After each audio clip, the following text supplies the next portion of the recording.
Hello, I'm Ruth Potter, missionary here in Manila, Philippines. And I think my journey to the mission field began when I was only a teenager and I was an avid missionary biography reader. I'm so thankful for that now because those things do come to my mind in my day-to-day life as I experience things and I think, oh, this has been experienced by many missionaries in the past. And that's a help to me. I also interviewed every missionary I could. Asked them many questions about what their ministries were, what led them to the field, how they wish they had prepared, and that was a help to me. I heard a lot of preaching about knowing your call to the field, and one thing I heard was, if you walk with the Lord every day, you'll walk with Him your whole life. So I highly prioritize my devotions and prayer every day. That was a non-negotiable. That might sound simple, but really is core to the Lord leading you. I also took many short-term missions trips. I visited China, Romania. I was in Hungary for 2 years. I was in the Philippines for 4 years as a short-termer. And I was asking myself and the Lord lots of questions throughout those trips. And especially when I arrived in the Philippines, I was asking 2 core questions. Do my gifts really fit in this place? Would I be useful here?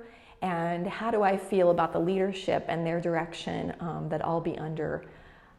So those were 2 key things I was thinking of. I also listened to my family, my friends, my pastor, and what they were observing about me.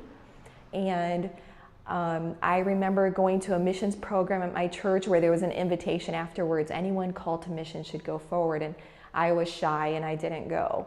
And afterwards, my family confronted me. Ruth, why didn't you go forward? You're called to missions.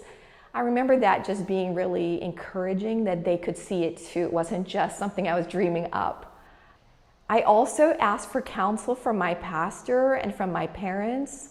My pastor had been reading my missionary prayer letters. We had been communicating over my short-term time and just talking through things with him and listening to his observations really was part of my settling that. But I do think that every missionary has their hang-ups, and I definitely had mine.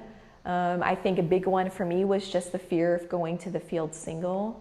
And it's amazing how the Lord can use the sins of people for His glory, because one of my single friends decided at that time that she would marry an unsaved guy. And just considering her decision and asking myself questions, what is the most important thing to me? I knew that the resounding answer was to do the Lord's will, and the Lord was giving a green light and opening the door here in the Philippines. I am so thankful that I stepped through that door. I have not looked back, and the Lord has abundantly blessed me beyond all that I could have asked or thought. And I just want to encourage you to believe God, to have faith, to read His Word and believe His promises and know that He is going to be with you in leading you and carrying you through your Christian life. That's what I'm praying for each of you that watch this video.